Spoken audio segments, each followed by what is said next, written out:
Aaron Beelner, and Eric B. And you're listening to the Diary of a Little Man's Podcast. All right, another episode of the Diary of the Little Man's Podcast. This is episode 10, Mr. Beelner. We made 10. We made 10 podcast videos. 10. I have a little special treat for you guys today, but we're going to piggyback off of what we talked about last time, the whole acting career and what it's like being behind the scenes, not being in front of the scenes. So we're going to go ahead and get this into shape and get this started. I am Eric B. And I'm Aaron Beelner. We are the Diary of the Little Man's Podcast. Mr. Beelner, episode 10. Wow. Episode 10. That is exciting. Crazy. Yeah. Okay, so now I'm going backwards and I'm thinking about how you first reached out when, of course, that was in reference to Marvel. Yes. And then the idea of, hey, do you want to do a show? And how it came to fruition and, the title and what we would focus on. And yeah, we've been all over the place, but really there's still that same underlying theme. Yes.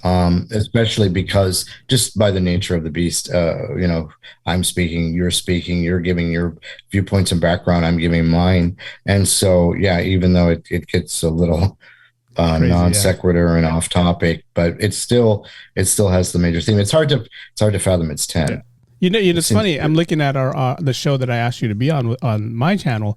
That was June 14th, 2021. So that's almost a year ago that you jumped on. That was June 14th. June 14th of last year. Yeah. Yeah. Oh, that's nuts. Yeah. You believe it seems to me, I mean, I don't know about you. To me, it seems like it was a long time ago, but I'm looking at the date right now. It was just last year. Yeah. There's, how that happens as you get older. Sometimes you're like, oh, that seems like it was 50 years ago. And then sometimes you're like, God, that felt like yesterday. It's just, and it's, I remember what we talked about. I remember where I was in that particular call. And so, yeah, it's hard to fathom. Yeah. Yeah, but here we are. We're doing our show. Yeah. We're doing our podcast. Today we're going to talk about behind the scenes again. We're going to piggyback off of that. Yeah. And talk about what it's like being, the director, the producer, the writer, not just the actors that you have to go through and the improvs that some people have to go through when it comes to that. So Mr. Beelner, go ahead and kick us off. I have an idea. Yeah, another thing popped into my head and I'll let's, if you don't mind, we'll start with that. I had a commercial. It was years ago. It was probably easily 15 years ago, but I remember it like it was yesterday. And it was basically one person and pages upon pages of like this monologue leading into a soliloquy, if you will. Yeah. And they kept changing it. And so I had knowing the amount of material involved, I think it was at least 3 or 4 pages total long, nonstop. And I had it. And then the night before, like late, 8 or 9 o'clock at night, and supposed to be there, for like a 7 a.m. call, they changed it again. Wow. And not all of it, but pieces of it. And that's just part of the, of the whole process, is that you have to be able to roll with the punches and improvise a lot of times. And when I arrived, they had everything that I had learned from that evening had been changed yet again. And so I was actually in costume in front of the camera.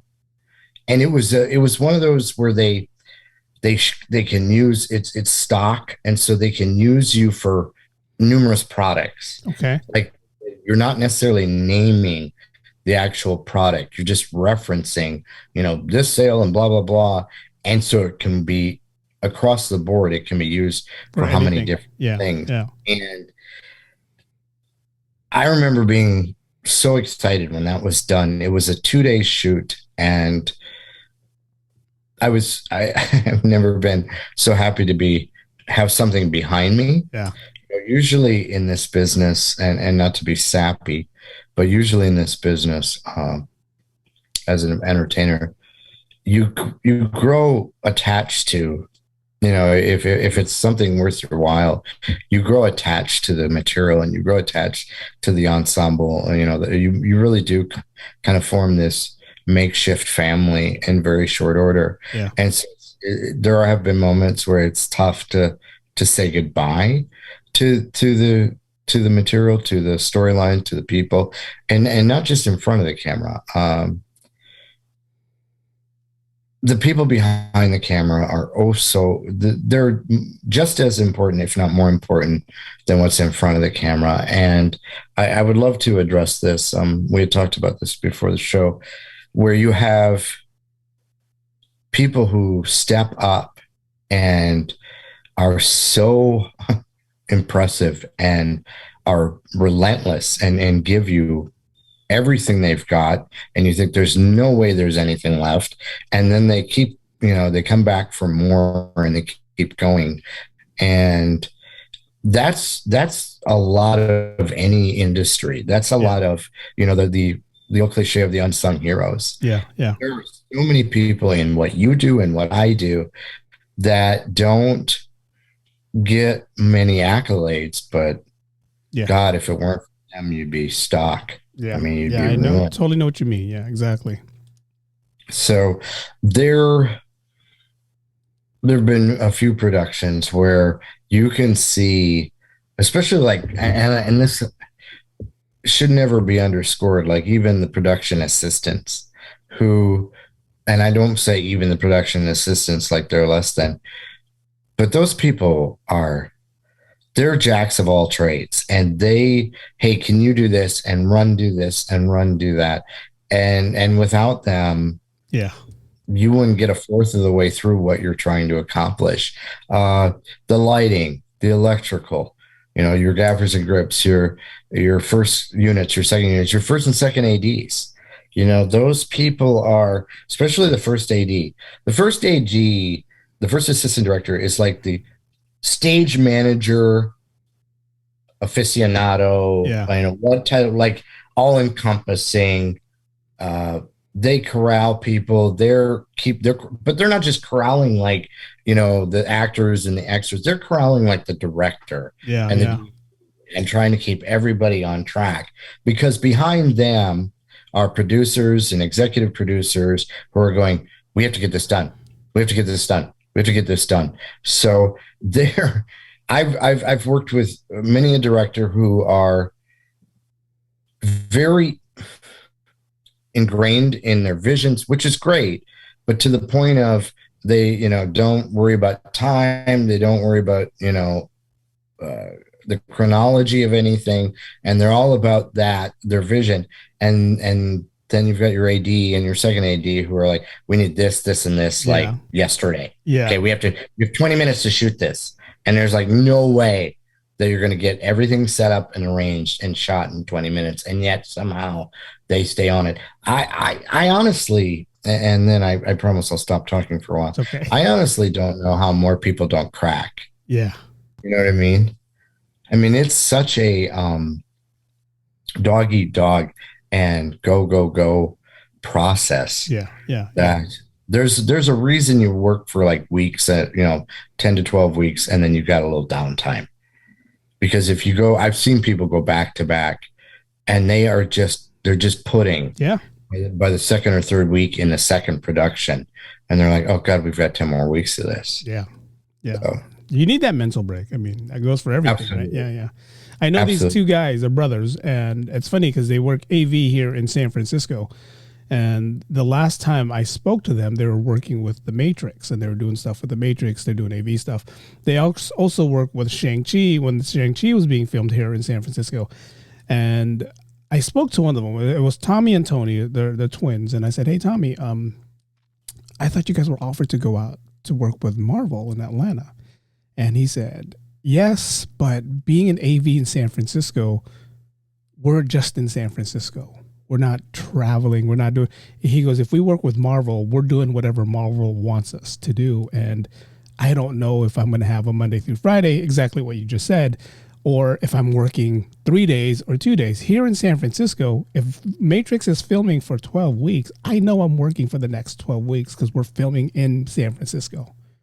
That's it. He goes, we're just in charge of the audio and some parts of the visual in here, and then the production team has all their other stuff that they're dealing with. He goes, so we don't work with. He goes, they contract us to go work for them. So Right.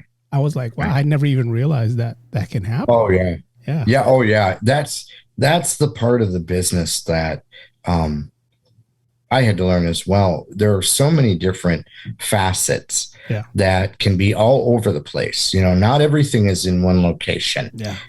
So, for example, I did, and it was entertaining. It was really cool. It was hot. Have you ever heard of the series called Stan Against Evil? John McGinley starred in it, and I think it was on FX. I think. Yes. Please, I'm not for sure. FX or Sci-Fi. I think that's what it was on. Yeah, Sci-Fi. Sci-Fi. Sorry, Sci-Fi. You're right. And it was interesting series. Well, there was a episode called Hex Marks the Tot. Okay. And they had this, I have to share this because it was so crazy. They did this, they wanted a little person to play this demon-like baby thing. Here's the kicker. And if I've already told this story, I apologize. I don't know. Did we talk about the hour and a half it took to shave my body in order to do that? No, we didn't. Share. Yeah. Mm-hmm. Yeah. My significant other and I spent 90 minutes trimming and shaving, went through how many razors, because of course it's supposed to look like bare skin for this little. It's supposed to look like a baby. Yeah. Toddler, exactly. I had a loincloth thing covered, for the diaper. So of course, luckily I didn't have to shave every square inch of my body. But that being said, so did that process. But before that was like the night before the shooting. But before that, we did this whole latex by a guy by the name of Andre Freitas, who works locally. So he did this, and you know what? I'll find pictures and bring them to the next show. Yes. I should have thought of it, but I didn't think we were sure.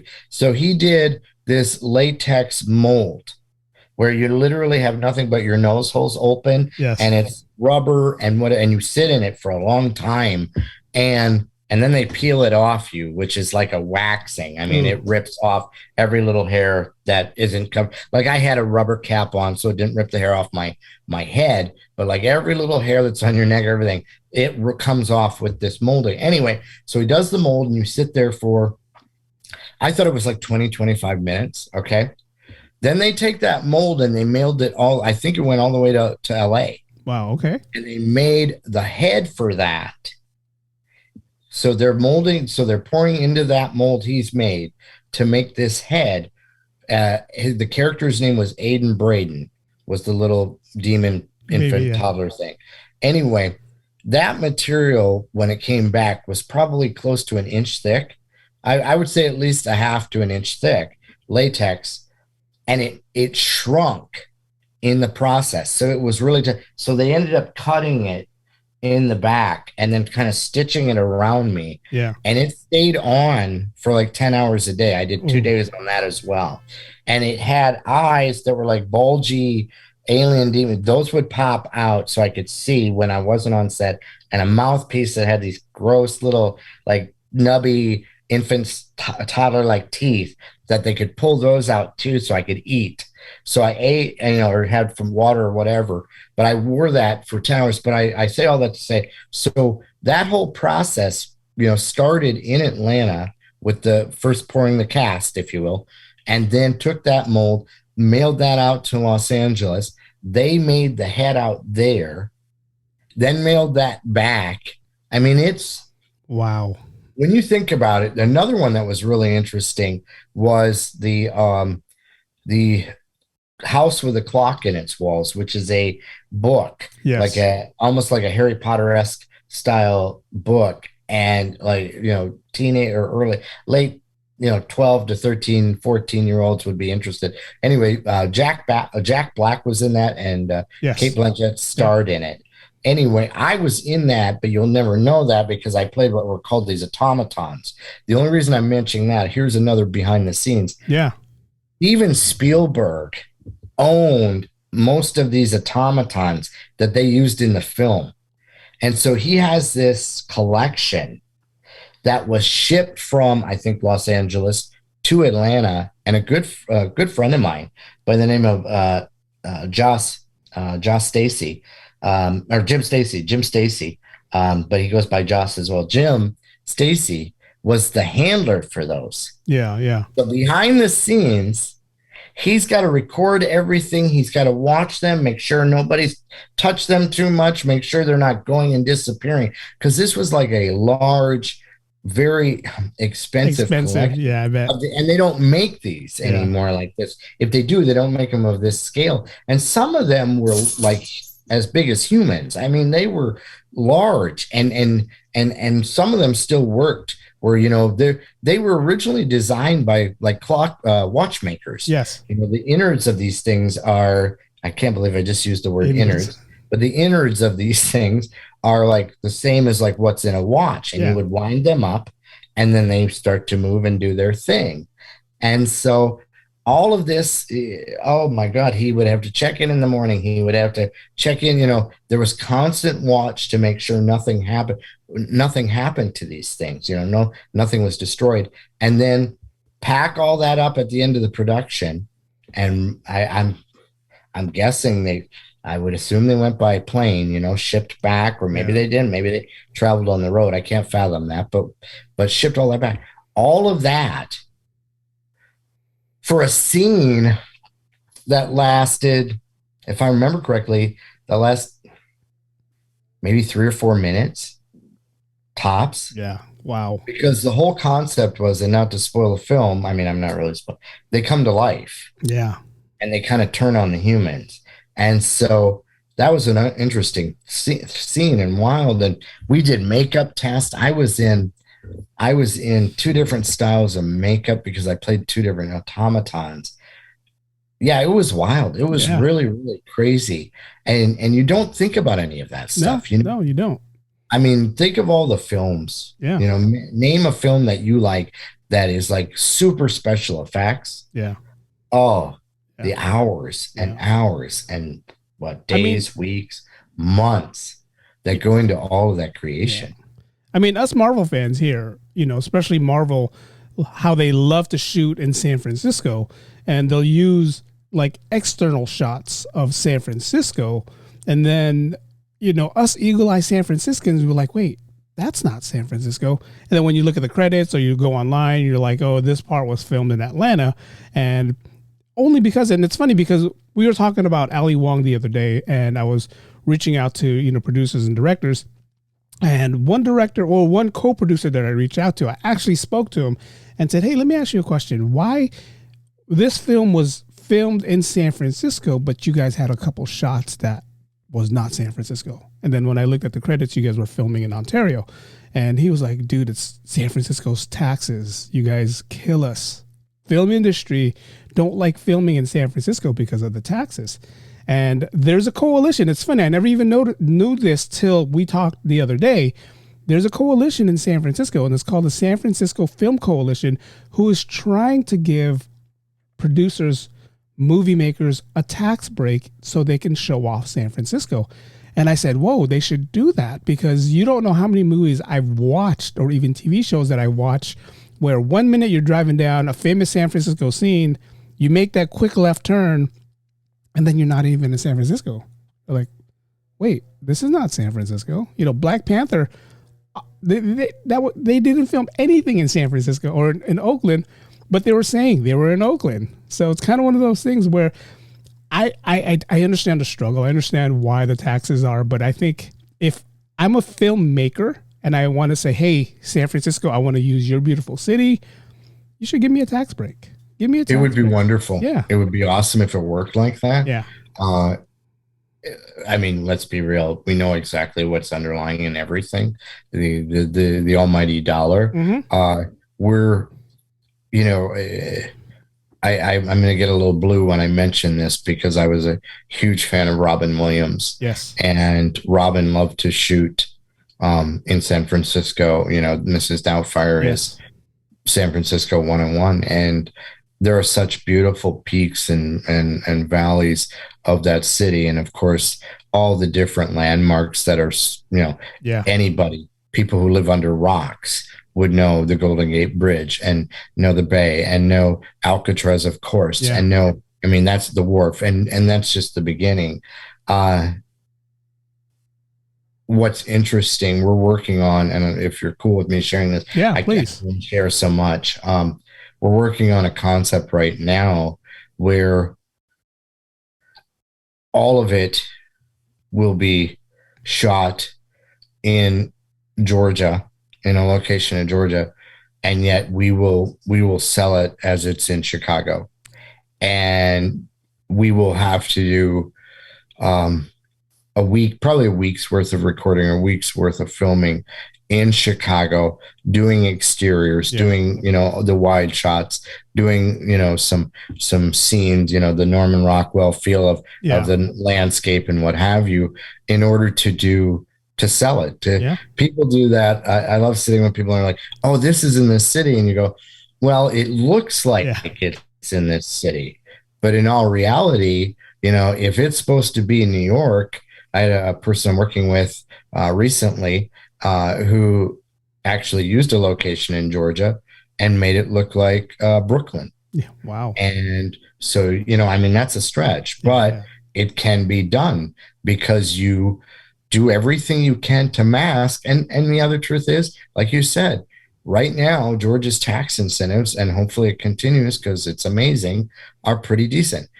California, I mean, the cost of California living, as you know, is exponential. It's so you want to do those. I mean, you always want to do location and be able to make it genuine and real, but it's so expensive. It's so unbelievably, New York's expensive, Chicago, Miami, Los Angeles, of course, San Francisco. We've talked about that ad nauseum. It's all of those things that you do. It's kind of and I can't believe I'm making this reference, but the Wizard of Oz of don't look behind the curtain. What's being masked and what's being done behind the curtain is, without it, it wouldn't work.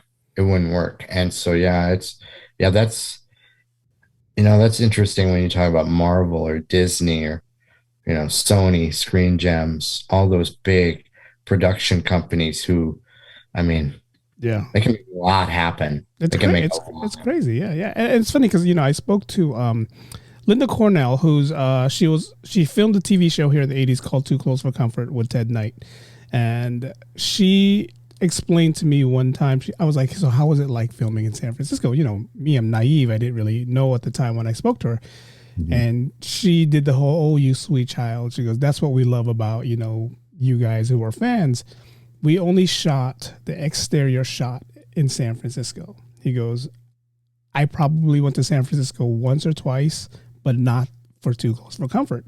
So when she told me that, and then years later, here we're watching Full House, and we're seeing the opening scenes in San Francisco. They're sitting at Alamo Square Park. And then the actual house that they lived in was literally 5 minutes away from where I live. So I was telling myself, they don't live there. They're not filming over there. So the magic of Hollywood, and I love how they do it. I love how they do it. And I think the only TV show that we had here that was doing a lot of San Francisco filming was Nash Bridges. Mm-hmm. They were doing a lot. We would always see, the characters walking around. That was my very first extra when I did it back in the early '90s. I was a restaurant patron who had to hide under a table because there was a gunman on the loose. So you see like half of my face half the time. Well, it's crazy now where that old theater trick of the willing suspension of disbelief is even more, so much more easier now than it was years ago. I know when you watch like a sci-fi or action thriller that was 30, 40 years ago, there's the appreciation for the nostalgia of it. Yeah. But some of the stuff comes off a little wonky because you're like, oh, I can see that. That's really noticeable. And we've become so, everything is so amazingly available to design now with technology that imagine like Jaws or E.T. then, which were awesome, and they're still awesome. But then you look back and you go, okay, all right, I noticed that, and I noticed that, and so we're to impress us now. I mean, it takes a lot. Yeah. It takes a ton. And back then, people were. I mean, remember the Birds? Alfred Hitchcock's The Birds. Psycho, with Norman Bates and the Bates Motel, all of these different things that were so awesome in their time, and they still deserve the respect and appreciation now. But they're, all of those things, when they just wouldn't transfer to today. No, because we're so over the top with sensory overload and everything that's involved with creating this. I mean, look at the films now, and all the different things that are, special effects from, of course, the Star Wars to Disney to Marvel to, Sony to all of them to Pixar to name them, and they're constantly trying to do one up and let's do even more and more and more and more, and so it's like, holy Christmas. How do you keep up with all that? Yeah. I have to cut you off here. I'm going to have you introduce him. So we have he's here. Special someone coming in the room right now. I'm going to go ahead and bring him in. And Aaron, go ahead and introduce him when I bring him in. Here he comes. I would love to. Here he comes. I hope he's here. I got it says it's audio. There he is. Can we hear him? Dugan? Hey, Aaron. Hey, how are you? Doing good, man. I'm on the road here, driving back from Atlanta Airport, so my service might be spotty. Okay, well, we'll make it. We'll make it work. And you don't have children in the vehicle, do you? No, I do not. Okay. All right.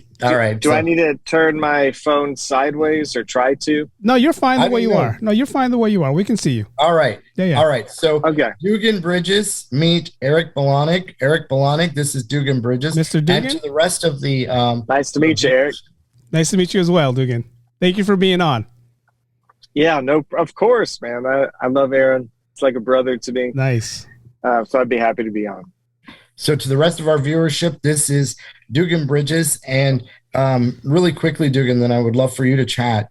I just introduced you before the show to Eric and how your concept started. So can you, we've talked about this ad nauseum with different groups, but can you kind of give us the opener of that? What we talked about, like even in UGA a couple months ago. So like the TV show? Yeah. How you came up with everything. Rehashing it now. Yeah, please. So I was, in college. This was like 2005, pre YouTube, that everybody could just easily put stuff up on YouTube, that had kind of even just started. There wasn't, Facebook was like this exclusive club that only college students could get in. And you could only have one profile pic on Facebook. Wow. That was the only picture, allowed. So that, just to give you some context to, the world that we were living in at that time. And so I'm in college and I meet Aaron in a directing for camera class that was in a drama school at UGA. And he was the first little person that I had ever met, in my entire life, outside of seeing little people portrayed in movies, and television, stuff like that, as, typical type stuff. Yeah. So, Aaron and I, we ended up hitting off a friendship for whatever reason. He was, extremely charming and funny guy, and was very open, and honest about the trials of being a little person. So I love that kind of transparency. And so I think we hit it off for that. And, and it was easy to talk to him or even joke about that kind of stuff, and without him ever being offended. And I learned had written a one-man show about, everything that he faced and the hardships he faced. And a lot of that was even kind of self-deprecating comedy or whatnot, which I thought was interesting. So we started a friendship from there. I ended up having a class that was where you create a TV show. And I was paired up with a bunch of people, and I was like, hey, I have this buddy now who's a little person, an actor, and what if we came up with a concept around him, because I've never seen that done before, at the time. And so we came up with this concept. We were like, okay, well, Aaron's a comedian, so how do we play to his strengths? So I came up with this idea of him being like an agent or a general manager of an NBA basketball franchise. And like at the time, the Miami Heat were really good with Dwayne Wade and Shaquille O'Neal. And Shaq, loved being on camera. So I was like, oh, okay, what if we do it in Miami? Which is a place that's all about appearance. So that was kind of a perfect fit to have conflict with somebody who's a little person, right? And also, just to me, what would be funny is like in the NBA, right? The clash of cultures, I would call it.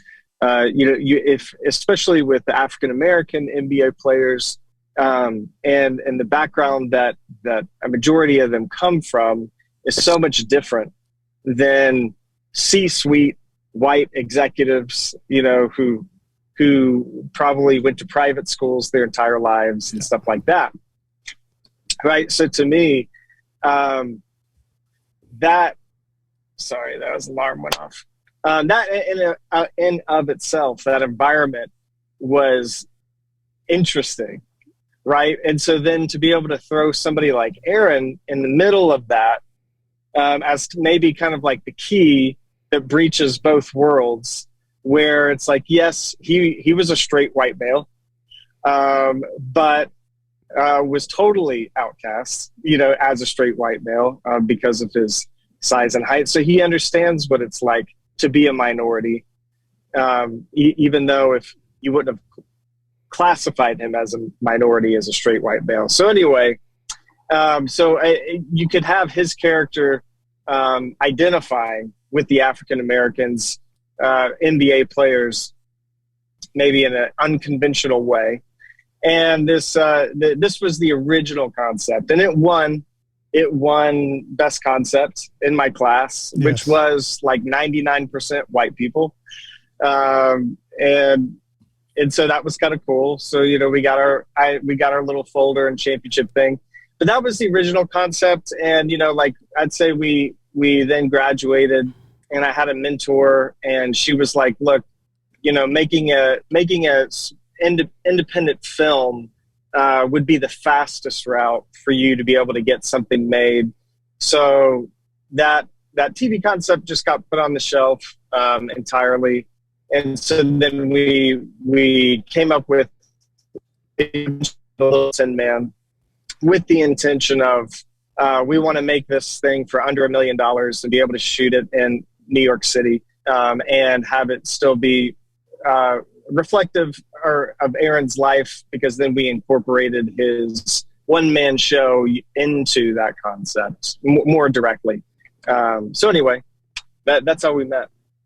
And that was the show concept, which is ironic because as of like, I don't know, a few months ago, we are now talking about resurrecting that original TV concept.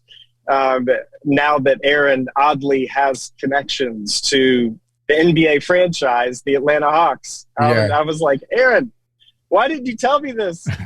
How long have you had these connections?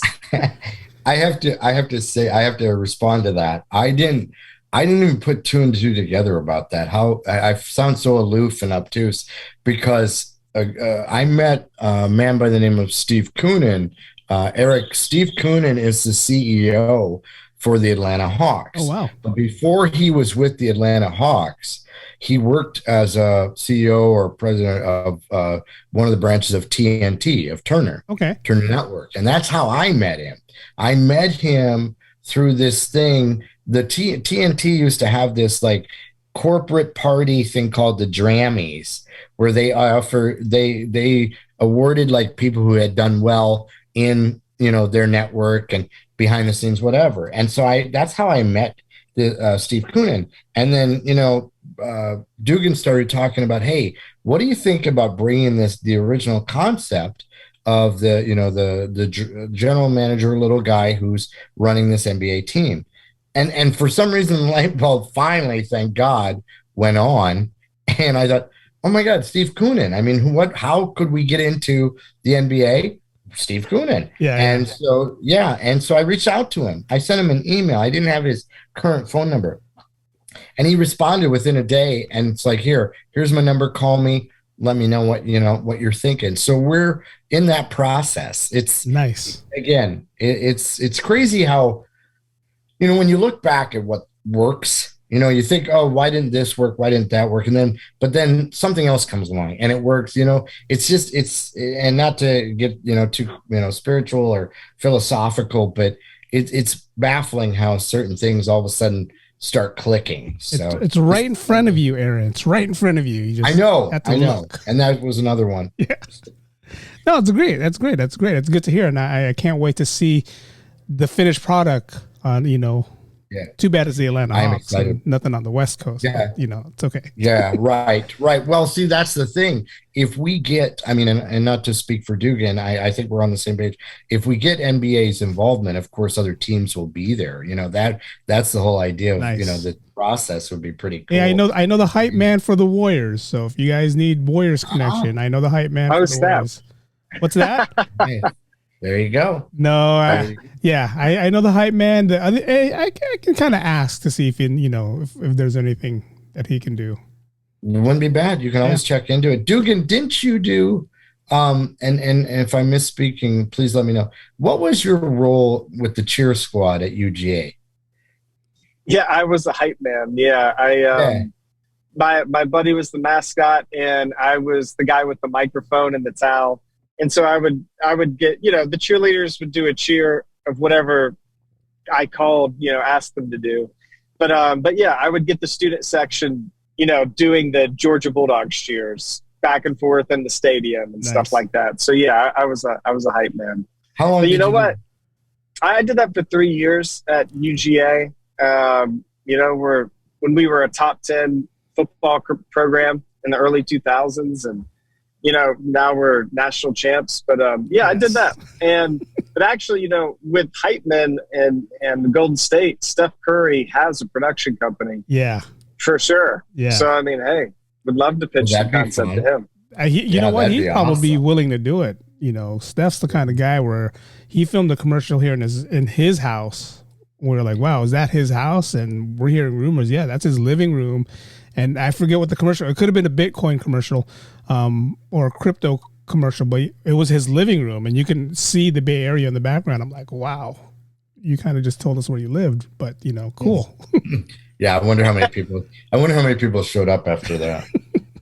We found your house. So that's crazy. That's crazy. But again, stemming off what Dugan said, it's and we talked about this before the show, Eric, and I have to give great accolades to Dugan because he went with an idea. He took a chance, and lo and behold, we're revisiting the original concept. But that original concept led to the Little Tin Man, which led to, and I want Dugan to speak on this, please, in a second. I have a question for him. Dugan, when we were filming that in New York, I think we did a bunch in Harlem. I don't remember. We did some downtown, didn't we? The Penn Hotel is downtown. Yeah. Okay. Yeah, it's Midtown, which is like 34th Street. Tell me about, didn't we have kids from NYU working? Didn't we have students? We did, yeah. Yeah, as like PAs, we had students from NYU and King's College, I think. And were they getting credits for that, or intern? Was that how that was working? Yeah, they got on-screen credits as production assistants for sure. But no, didn't they get did we have anything working with NYU or King's College? Were they getting education credits for that, like an intern? Course credit? I doubt it. Okay. I don't think so. They could have if they had worked it out, but we were doing it over the summer. Right. So most likely we had not set that up. They were doing they were getting amazing experience. And those kids, for the most part, I don't, we're not going to specify every person, but, and I don't remember a lot of the names, so I sound insensitive, but they were, correct me if I'm wrong, they stepped up. I mean, a lot of those kids did pretty well. It was crazy. It was 3 weeks of filming. Wow. So, yeah. Yeah, they did step up. They were, a lot of them had really positive attitudes and were excited to help us, even though, they had some pretty crappy jobs to do. I was just reminded of this being up in New York on a shoot for Marriott hotels, was that, on our production, I mean, I forget what you call it, but you basically have somebody who is staying in your production van at all times. And so what they'll have to do in Midtown is that there's no real like parking unless it's commercial parking, which we didn't have. So you are like illegally parking and just sitting in your car. And if a, meter maid comes by or whoever, you pull out and you do a loop around the block, and then you come back and you illegally park and you sit there for hours. And, if you need a bathroom break, you got to call another PA, and then they come take your place and drive the car. I mean, I guess technically they were supposed to be 25. I know those kids were not 25. No, I know they were 25. So they're illegally driving. Yeah, they're illegally driving these rental cars at like 21 or 20 in New York City, which is an intimidating place to be driving in the first part. It was such a bad job, so they were living for the moments where they were getting to be the ones on set, being asked to hold something or run and grab food for somebody, and not having to be the guy in the van. Be in the van. Yeah, I felt so bad for him. But they got credit for it though, right? Being in the van, you still got credit for that, right? Absolutely, yeah. Yeah, I think you did. Yeah, everybody that did anything. I mean, we had everybody got their credit. The other thing that fueled me, and correct me, I'm pretty sure this happened, Dugan. Did we not have an A and a B, or a not A, but like a facade crew, if you will, when we did this subway scene, some of the subway scenes, because we needed to make sure we could film without distraction. So we had people who looked like they were filming so that the MTA police would go in one direction and we could go in another and film. I think we did that for one scene. There's one scene where he's on the train. He's coming back from his work or whatever. He's going to his work from the audition he just left. That was a stereotypical Santa and elf audition. Anyway, and so we had like a guerrilla team, if you will, that were acting like they were, they were walking around with cameras and whatever, and kind of keeping the focus on them so that we could shoot the other part. Nice. Because we had, the thing is, and again, I'm not, Dugan can chime in whenever he wishes, please. But, these producers had done so much in so little time, and you apply for permits and you apply for all this. Yeah. And they don't get back to you. They don't reply to you, and it takes months, and you don't have months. You don't have, okay, we'll do it in 5 years when they finally reply. Yeah. So you do what you have to do. And I'll say this, nobody was harmed. Nothing happened. Everybody was safe. But when you're making an independent film and you're breaking rules all the time. Yes. And you're doing it on a shoestring budget. Yeah. And sometimes you're having to hide the fact that you're breaking rules from your actors and your crew members, because you don't want them to lose faith in the project and that it's legitimate. You know what I mean? Yeah, because then they're going to be like, is this movie really going anywhere? Do y'all really know what you're doing? I mean, in this instance, we had an AD and a unit production manager who were essentially the quarterbacks of the whole production. Once the production went live, dropped out after the second day, so you can't, so you can't, you're like, okay, we can't let anybody else know that, maybe this permit didn't really go through. So in that case, with the MTA, I'm sure they are bombarded with, applications all the time. Yeah. And so, we're like, we have to get this shot. To New York City's credit, they don't really care, and they don't intend to come after anybody. Like they are pretty much kind of like cool with filmmakers and indie filmmakers using their city, and so we just had to, do it in a fashion where, if there were any NTA police, or I don't know what they would be called, that they were going to get, their attention would have been taken by the proxy, the fake production shoot that we had going on. Nice. And, so we were able to use those shots, and nobody ever came after us. So it was all good. Yeah. It's crazy to think, in a production like that, with all of the different parts. We were talking about this earlier in the show, Eric, about all the different parts that are involved and how necessary those parts are, and how that production had many moments where we're like, I don't know if we're going to be here tomorrow. I don't know if we're working tomorrow. I don't know what tomorrow is. Right. And we had a screening after it was all done and edited and done. We had a screening in New York, and we had people in the audience who were part of the production, whether it be actors, whether it be, production crew behind the camera, what have you, who said, when they were part of it, they're like, we didn't know if this was going to actually, work, or if this was going to finish. And then they saw the finished product.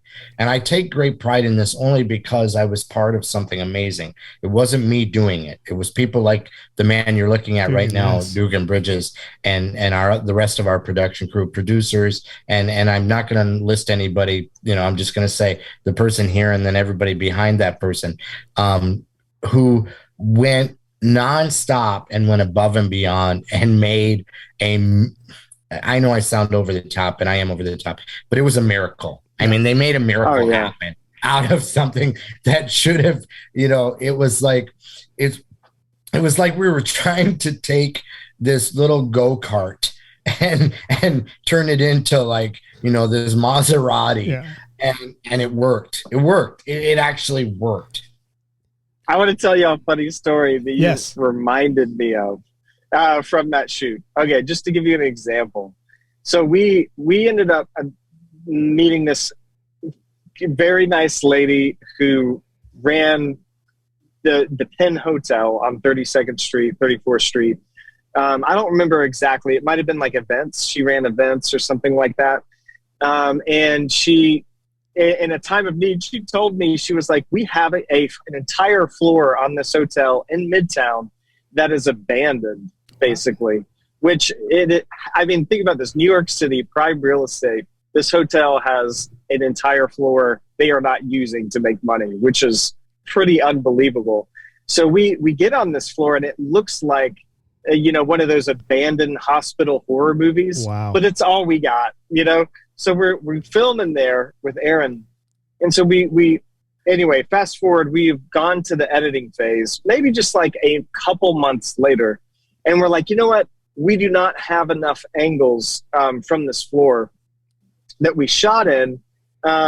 We need to see Aaron in his little Tin Man suit running around this floor more, because we just didn't have enough coverage of it, and it doesn't work the way we had edited it. So I go to call the lady back up. She's gone. She's moved on, or fired, or moved to another job, in just 2 months. And so I'm trying to get a hold of whoever it is who's taking her position, and get a hold of them. I can't even get a hold of them to save my life. They just won't respond to me. I don't know if there was bad blood or whatever. It was like, look, we filmed this feature film in your hotel. Why won't you get back to us? So what we end up having to do is, we know how to get to the floor because we've done it before. And you got to go past the security guard to get to the elevator. But we know that it's, anyway, okay, so we hire another little person. We're not flying Aaron back up. It's like, we don't have enough money. We've already overspent our budget. So we hire another little person in New York City to go with us. And we walk past the security just pretending like we are staying at the hotel. We know that there's only one door that can get you there on this one elevator, and we press it and we go in the single one elevator, and we click, number 3. And you don't need like a hotel card to actually get to the level 3 for whatever reason. And it opens up for us. And so we have snuck basically a small camera crew and this other actor with a book bag into the 3rd floor abandoned. And we have him change in a fire escape staircase into a silver costume, with a funnel on its head. Just right. And we are then in this hallway with like flickering lights that looks like the Nazis used it to, open up bodies or something in this thing. And there's old cameras, and I'm like, okay, maybe they can see us with these old security cameras, or maybe they're up there just as decoration. And we had to take that risk and just being like, we hope that these are decorations. And so we are with a camera around little person over costume. And we're like, if you're the security guys and you can see what's going on, you might on this floor, with this camera crew and this little person in a silver suit dressed like a Tin Man. So they were either like laughing at us, having a good time, just letting us do it, and seeing us as no real threat, or the cameras didn't really work because it was an abandoned floor. But I remember that actor was visibly shaking. He was so scared about us like breaking and entering and afraid of getting thrown out. But we used the footage in the movie. Yeah. So nice. I remember that. See, that's how crazy this was. Yeah. That's the behind the scenes stuff that you never ever fathom. You never, and sometimes it's really awesome to be to learn about that and realize what you go through in order to make a production. We were talking about this before Dugan joined us, Eric. We were talking about, like you were talking about the AV guys. Yeah. And I was talking about the special effects from that series Stand Against Evil and what was all involved before you even get to filming that day. I mean, that's the business. That's the part that makes everything tick. Yeah. And I told you last week, Aaron, this is what I appreciate, ever since I've been doing this show and interviewing all actors and it's, all these other people. I grown to appreciate the behind the scenes, the production team, everything involved in it. And Dugan hit it on the nail when he said we had to take that risk in order to get this shot out. It's like either that or we're left with a scene that you guys have to figure out what can we do without that scene. But with the risk as a reward, right? You took the risk, you got the reward, and the movie came out, which is cool. And I appreciate producers like you who thinks outside of the box. Like, let's figure out a way to get this done. And if you got caught, you got caught. The worst thing they'll do is say, "Hey, you guys get kicked out," and that's it, right? Yeah. Yeah, exactly. Yeah, it'd be a slap on the hand, in terms of that one instance, but where there were other instances though where you could be fined or possibly arrested. Yeah. Unfortunately, those were some of the other risks that we were willing to take. Yeah, which luckily we didn't get fined and or arrested. The thing that when Dugan opened up with the whole story of the Penn Hotel came to fruition because on the first day we had another location which got pulled of no control of our own. So then the Penn Hotel, luckily we had that. Luckily, Dugan had already made that connection. We had all of that, and thank God, because we would have been up, creek without a paddle. Yeah. Wait. Well, no, that I did that. Well, no, that's not true, Aaron. Wait, I found that place the day of. Oh, the day of. Wow. You got kicked on the street. This is where he was about not get supernatural or whatever, but I felt like that day, I felt like there were angels walking with me or something, because so the second day, our AD and UPM quit, the quarterbacks of the crew. Before that, the first day, we had a location that we actually didn't have, we thought we had. And basically all 30 people we're paying are in this apartment that's supposed to, when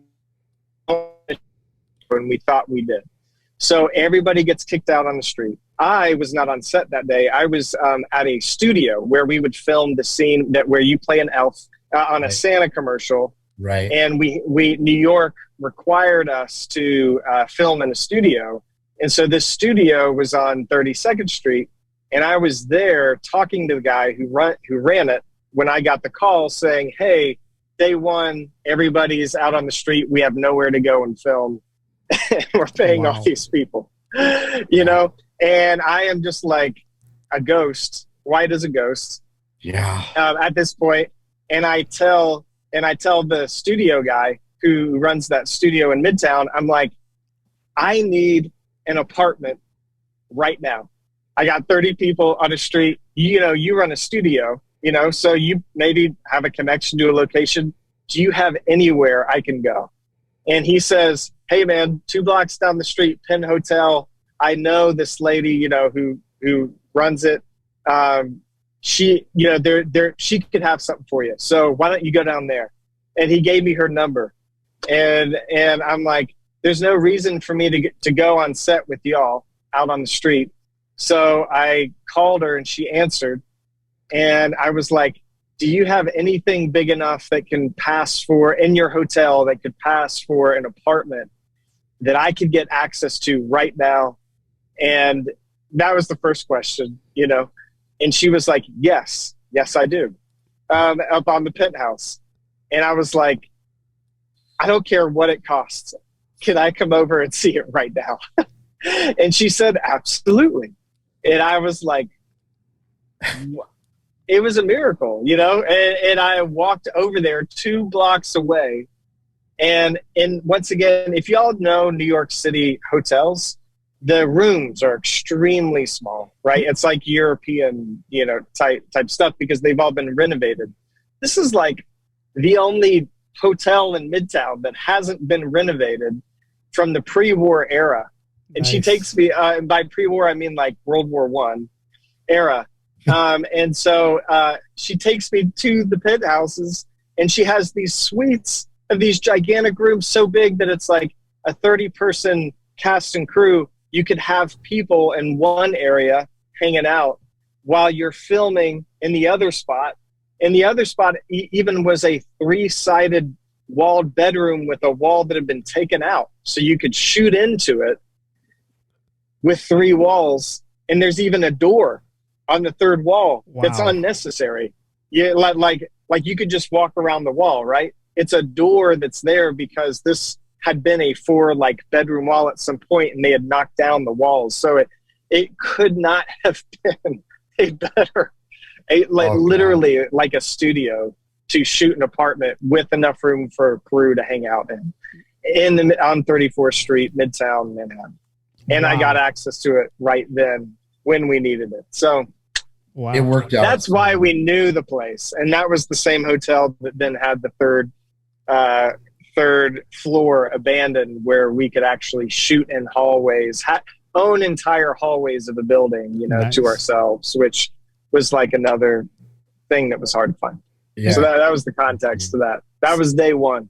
And see, this is the nice thing, like I told you, Aaron, where we don't hear these things. We only see the production, we see the final cut, but we don't hear these things. And to hear this story that Dugan is saying, and it gives me more appreciation of what the production team does. It's like we see the final cut, we see the final edit, but we don't see or hear the behind the scenes, the struggles you have to do to get the production going. And again, on my end, I appreciate the people behind the scenes and everything that they do. And good job for that, Dugan. I have to be point blank. I'm actually got queasy thinking about it again. Like I actually but it was like, oh God, yeah, that first day, that second day. I mean, every day and we need to wrap up. I know we've taken Dugan's time and we're actually coming to the end of the show. And Dugan, I can't thank you enough, but I wanted to share this. When that happened on the second day, where our first AD and our production director, manager, whatever, disappear, left. I remember approaching the other actors, the leads that we had, and some really formidable actors who, were the very backbone of this ensemble.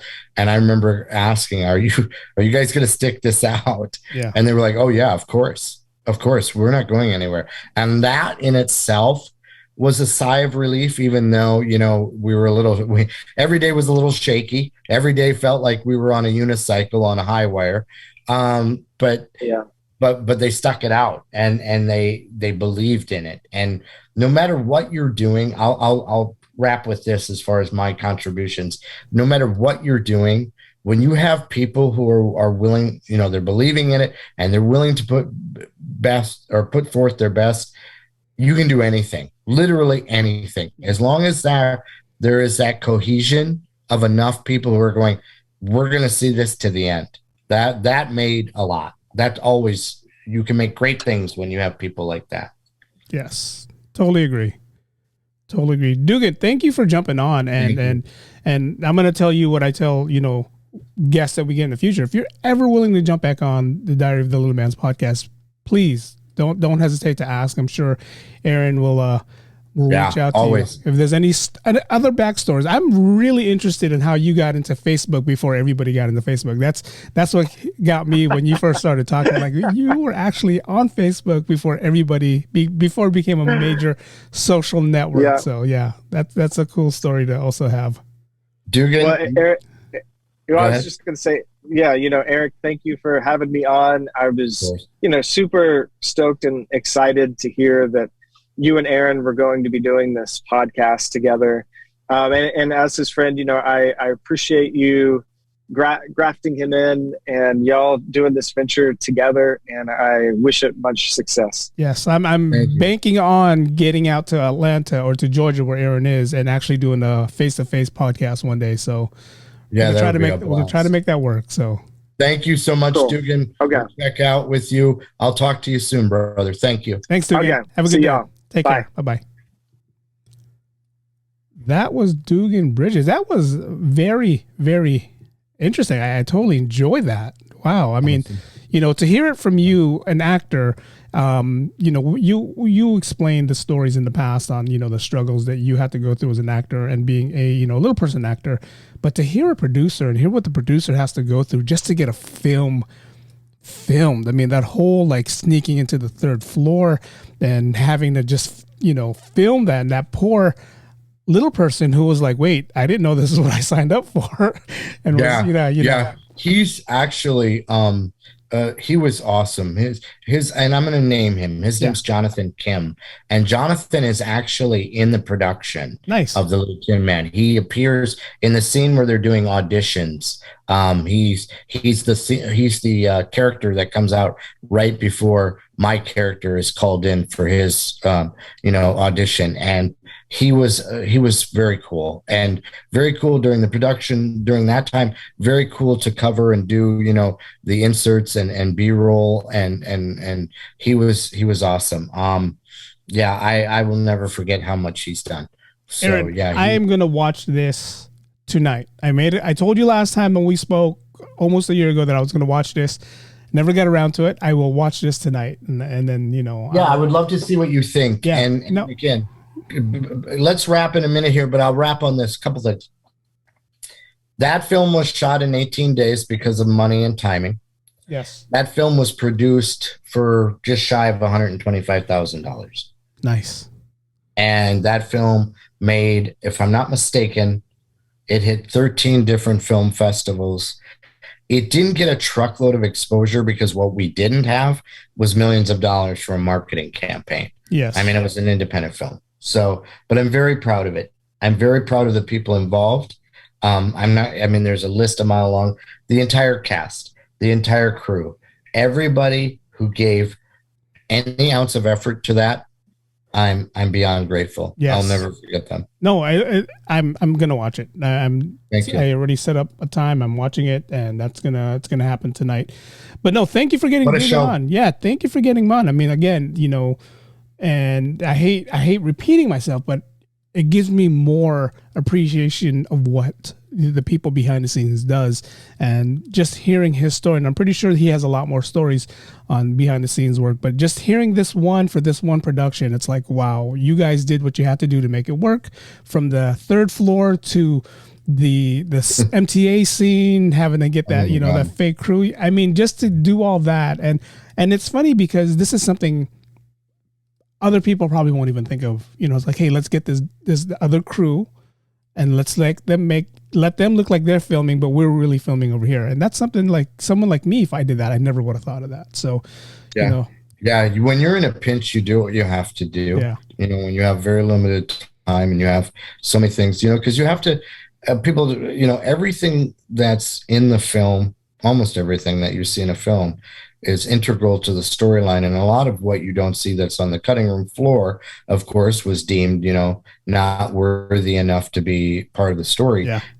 But yeah, you have to make sure you get everything. And like he said, we didn't have enough of shots of this one angle. So we had to grab this, person and put him in the costume. We couldn't get Aaron back up to, I'm talking in third person. We couldn't get me back to New York because of cost and time. And so boom. Yeah. I would love to have Dugan on down the road some point, definitely. And have him talk about what he does, his other, filming stuff that he does where it's literally around the world. I think it would be interesting to pick his brain because I don't know a lot about that part of his life. Yeah. And great to pick his brain on those storylines. And I would love to get, before we wrap, I would love to get, and we will, I'll reach out to other people who are, in different gamut. We've got producers, we can do writers, we can do whatever that I know that are, writing for very recognizable productions. Yeah. And say, hey, what's your experience behind the scenes? Yeah. And yeah, it's cool to get those stories. Yeah. I think it's really fun. You see, like on DVDs and now streaming where there's behind the scenes or there's outtakes or this is the last day and here's what they did on the last day or whatever. Yeah. I think it's cool when you can see those because it gives you an appreciation. It does. And again, I said this earlier, just 2 minutes ago. I appreciate now. I'm slowly appreciating the backstory on everything that's being done. And again, I always just see the finished product, but now that, just the other week I watched Doctor Strange and I enjoyed the movie, but at the same time in the back of my head, I'm thinking, wow, what did they have to go through to get this shot? A 30-second scene probably took an hour or two just to shoot. So, I'm slowly getting into that and I kind of like it. So it's like, that whole itch is coming back. So yeah, we'll continue to dig. It's fun opportunity. All right, guys. Again, thank you guys for watching. Thank you for Dugan Bridges for jumping on. Follow us on the Diary of the Little Man's Podcast on Instagram and send us emails at diaryofthelittlemanspodcast at gmail.com. Until next time, we are the Diary of the Little Man's Podcast. Thank you. See you. Bye-bye. Bye-bye. You've been listening to the Diary of the Little Man's Podcast.